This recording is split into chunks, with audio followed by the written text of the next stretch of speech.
And I'm sure everybody has maybe their own take on what the words mean. I mean, I think they're pretty straightforward. And this is obviously a person who is opening up to guidance. And in the case of this person, it is the presence of, say, the archetype Mother Mary.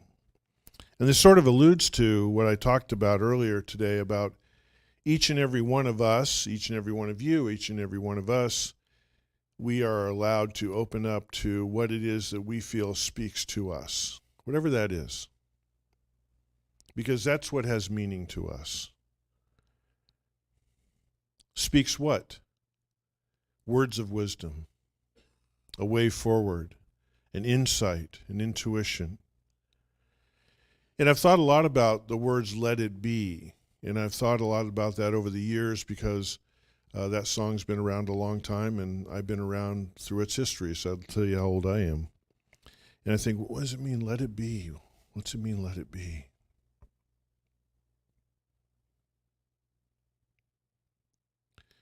The founder of our movement, Ernest Holmes, talked about, and he said this several times in his work, make the great discovery for yourself. Make the great discovery for yourself.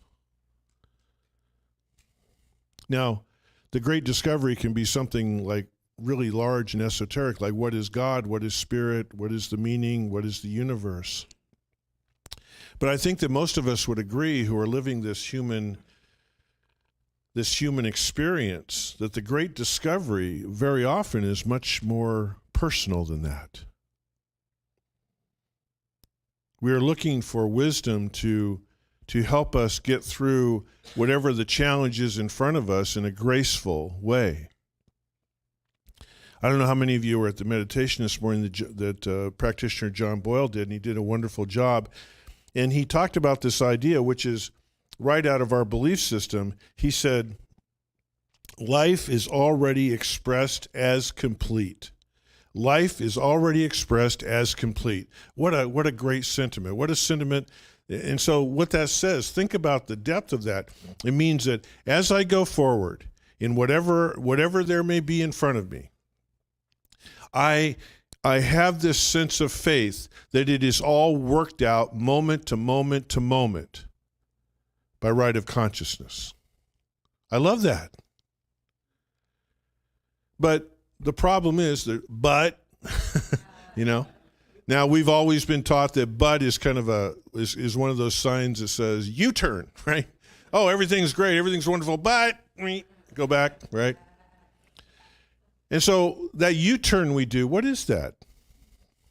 What is that U-turn?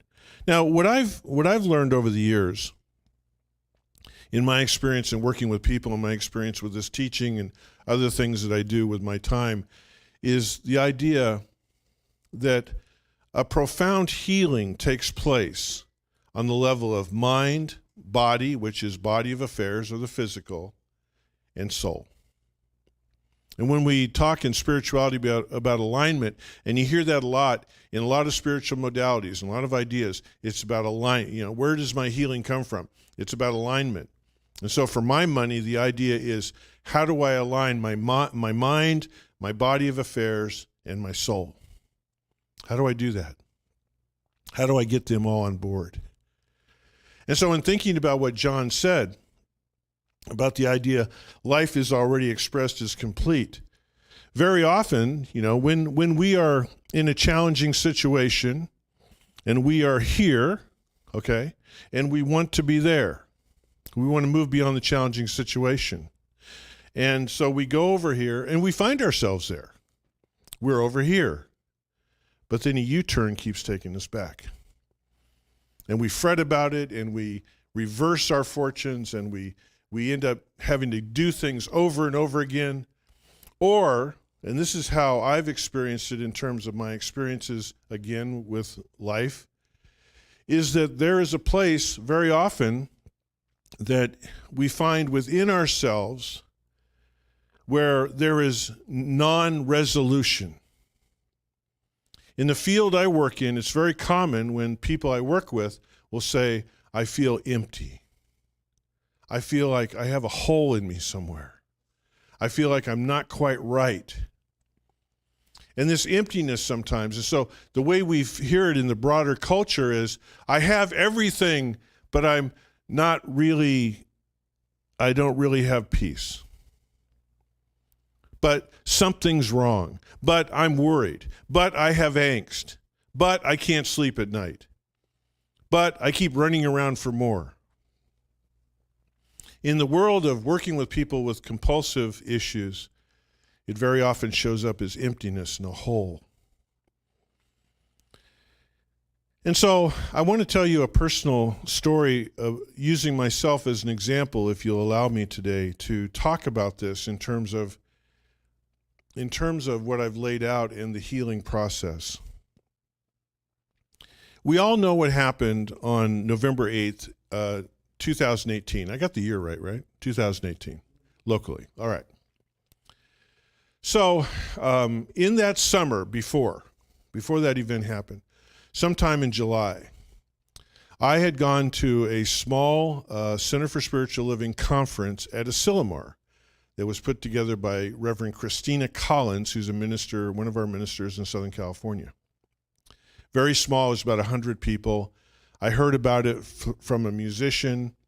I went online and looked it up. It was there. It appealed to me, and so I decided to go down to it.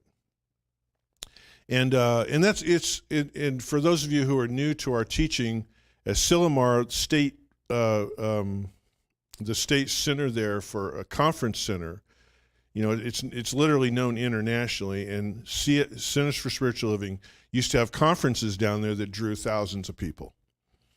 And there were two associations, and so they would be there for 2 weeks. And so, and it was just amazing. It was all the music, it was all the best teachers, it was all the workshops, it was everything. You could go down there and lose yourself for a week in the beauty of this teaching. And our founder, Ernest Holmes, had a connection to Monterey, and he loved Monterey. And so this appealed to me a couple of years ago to go down there to this tiny, small conference. And when I went down there, my life had already made was beginning to make a big change. I was the spiritual director at Center for Spiritual Living Paradise.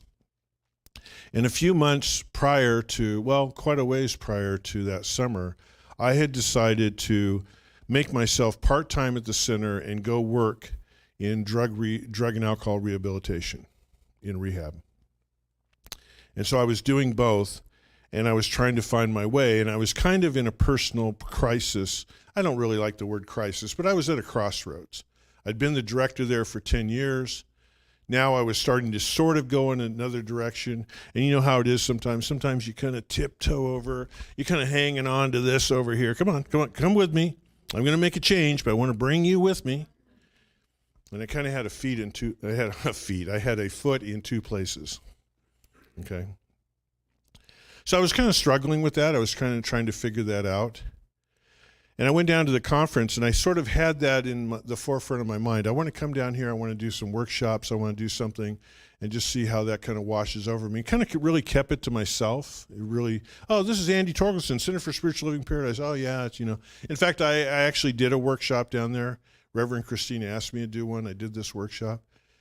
And about midway through the week, there was a woman who came up to me who I'd never met before, and she had never met me. And I got to know, just said hi to her there, and all of a sudden she said, she goes, you may think this is really strange, but I've been led to give you a gift. I said, okay. And she pulled out of her purse an egg. It was something like you get at Michael's or something, some ceramic, but it just looks like an egg. It was so cool. And she said, I want to give you, I've been led to give you this. And I said, oh, well, thank you, and so I'm, thank you. And she went on, and she could see, I'm not a good poker player. She could see my face and said, I get the feeling that you're about ready to birth something, and you're struggling with that. So just given what I told you, it's like, whoa.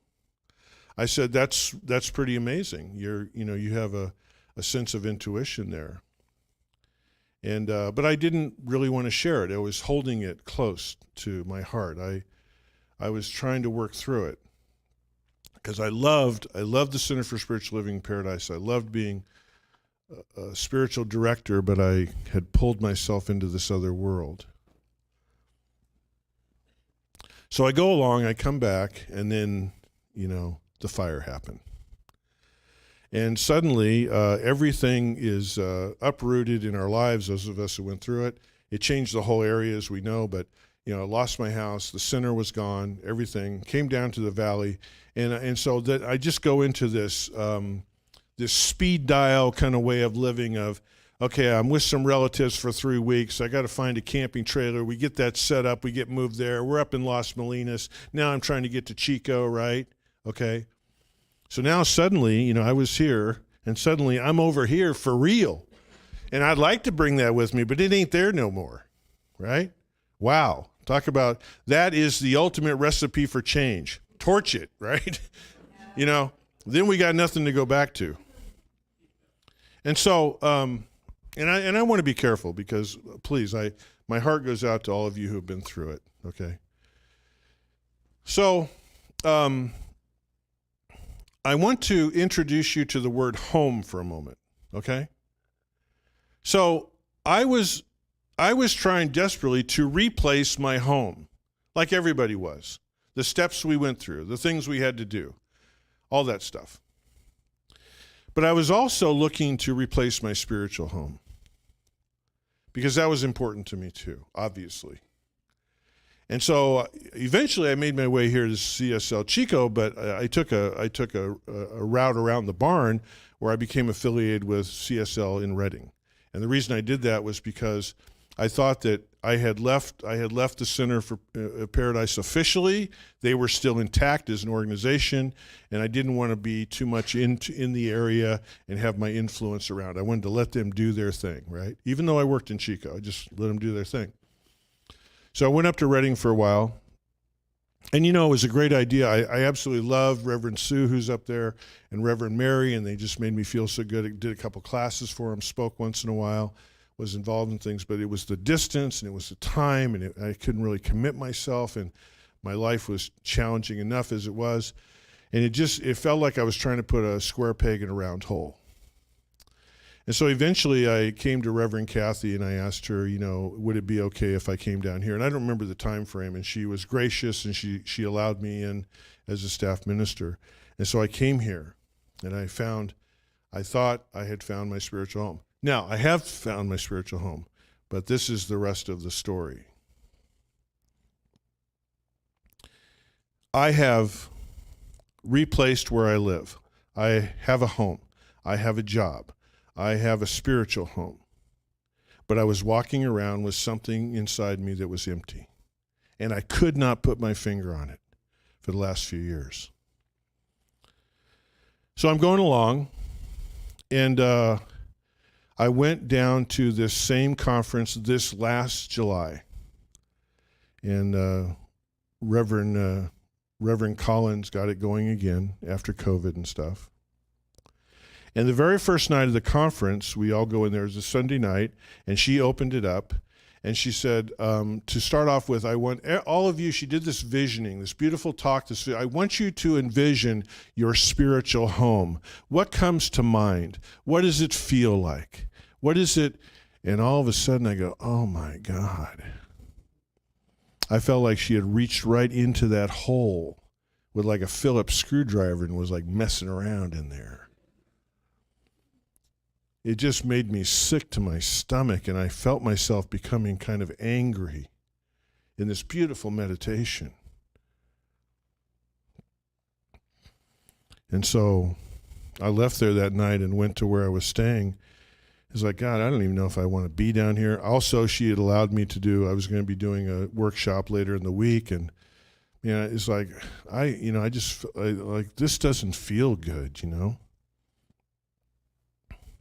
See, sometimes we're here, we want to be here, we come over here, and we're here, but again, empty, doesn't feel good, doesn't feel right, right?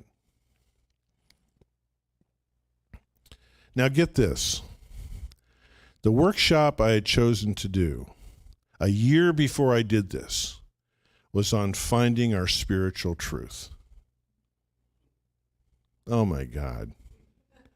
You know, the table was set. So then I get through the week and I'm going to the stuff that's offered. I go to the workshops. More is being ginned up and ginned up and ginned up. And what I realized was that I did not feel complete in my spiritual home. Not this, but this. This is the deal. Do you want to know what that hole in us is all about? It's when some form of duality rises up. Some form of duality. I'm not enough. This isn't right. I don't know if I believe in God. I don't know if I believe in my journey. We start losing faith in our connection to spirit. And it's like, there it was in spades. And so I was ready to almost jump out of the plane. When all of a sudden, about halfway through, the woman that I told you about before reintroduced herself and she said, I brought you one of these because I'm assuming you lost yours. I said, yeah, I did. And she said, I get the feeling you still need this. And I said, shut up and get away from me. Oh my God.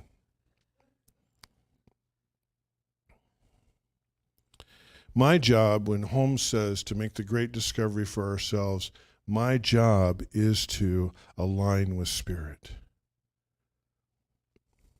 You know, we all know the stories about people who make billions and truckloads of money and fame and fortune, and they're drinking themselves to death, or they take their own lives, or they're not happy. We think, what in the world is going on? Because this idea of misalignment with spirit is so profoundly powerful. And if we don't nail this down in terms of our connection to spirit, then all that material stuff doesn't matter. To truly come into a place of oneness. I gave my workshop that week, and it had changed considerably. I had handouts. I didn't even give them to them because they didn't apply anymore. Because it was this idea of a oneness of unity, unification. God is all there is. You are part of God. God is part of you, and it doesn't matter where you are. So let me ask you a question. Where's my spiritual home? It's right here. It's right here. And I am fortunate that I can come to a place that helps me understand that more and more every day.